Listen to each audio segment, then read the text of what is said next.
नमस्कार बच्चों, आज हम हिंदी में पढ़ेंगे पाठ 15 सूरदास के पद। जैसा कि नाम से ही पता चल रहा है, इसे सूरदास जी ने लिखा है। सूरदास जी का भक्तिकालीन कवियों में सर्वोपरि स्थान है। वो भगवान श्री कृष्ण के अनन्य उपासक थे, भक्त थे और ब्रिज भाषा के सर्वश्रेष्ठ कवि थे। इनकी जो रचनाएं हैं वो ब्रिज भाषा में है और सूरदास जी को वात्सल्य रस का सम्राट माना जाता है। अब इसमें जो 2 पद हैं, इस पहले वाले में इसमें श्री कृष्ण का जो बचपन में उनकी माता के साथ इसमें वार्तालाप चल रहा है कि श्री कृष्ण को बचपन से मक्खन खाना अच्छा लगता था, वो दूध पीना पसंद नहीं करते थे। तो उनकी माँ उनको दूध के लिए लालच देती है और उनको ये लालच दिया जाता है कि दूध अगर तुम पियोगे तो तुम्हारी चोटी जो है अब बड़े भैया बलराम जैसी हो जाएगी। तो जब कृष्ण देखते हैं कि कई दिन दूध पीने के बाद भी मेरी चोटी नहीं बढ़ी, तो वो इस बात का वर्णन करते हुए इसमें कहते हैं, मैया कभी बढ़ेगी चोटी। कि मैया माँ को कहते हैं। तो बचपन में श्री कृष्ण अपनी माता को कहते हैं कि माता मेरी चोटी कब बढ़ेगी, कितनी बार मोही दूध पियत भई। कितनी बार मतलब कितना समय, बार में समय, कि मुझे कितना समय हो गया है दूध पीते हुए। यह जो है छोटी, यह अभी भी छोटी है। कि तुम तो कहती थी कि दूध पीने से तुम्हारी चोटी बड़ी हो जाएगी, लेकिन मुझे तो दूध पीते हुए इतना समय हो गया है और ये चोटी अभी भी छोटी है। तू जो कहती बल की बेनी जो हवे है लंबी मोटी। कि तुम तो कहती थी कि बल बलराम के लिए आया है। बलराम श्री कृष्ण के बड़े भाई थे। तो वो कहते हैं कि तुम तो कहते थे, बेनी होता है छोटी, कि ये मेरी बलराम की जैसी चोटी हो जाएगी, लंबी, जैसे बलराम की लंबी और मोटी चोटी है, मेरी चोटी भी वैसी हो जाएगी अगर मैं दूध पीऊँगा। काढ़त गूहत निहावत जे है नागिनी सी भुई लोटी। जैसे काढ़त कंघा करते हुए इसको और गूंथते हुए और नहाते हुए, जैसे कोई बाल नहाते हुए या बाल गूंथते हुए या कंघी करते हुए हम बाल खोलते हैं, तो वो लंबे बाल जो हैं वो ऐसे लगते हैं कि जैसे नागिन सी भुई लोटी। भुई होता है ज़मीन की, ज़मीन पर जैसे नागिन की तरह वो चल रही हो, जैसे नागिन इधर उधर चलती है बल खाती हुई, तो लंबी चोटी भी ऐसे लगती है कि जैसे नागिन ज़मीन पर चल रही हो। कांचो दूध पियावत पची देती ना माखन रोटी।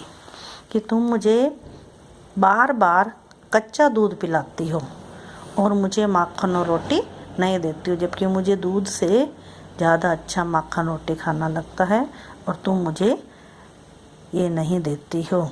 सूर चिर जीवो दो भैया हरिहल दर की जोटी।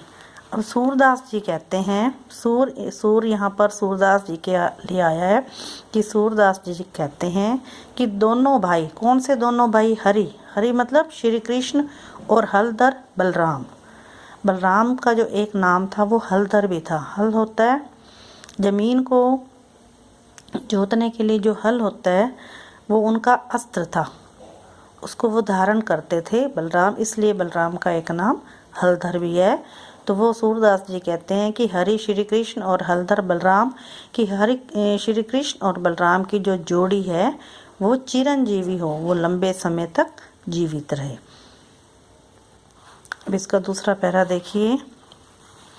अब इसमें तो श्री कृष्ण अपनी माँ को लाना दे रहे हैं कि दूध पीने के कारण भी मेरी चोटी बड़ी नहीं है, लेकिन जो दूसरा पहरा है इसमें श्री कृष्ण के जो बचपन में जो है वो बड़े शरारती जैसे बच्चे होते हैं, शरारती बच्चों की तरह वो घर घर जाकर माखन चोरी करते थे और खाते थे और जो बहुत सारी सखियां हैं वो उनकी माँ को आकर इस बात का उल्हाना देती थी कि आए देखो कान्हा ने क्या किया है।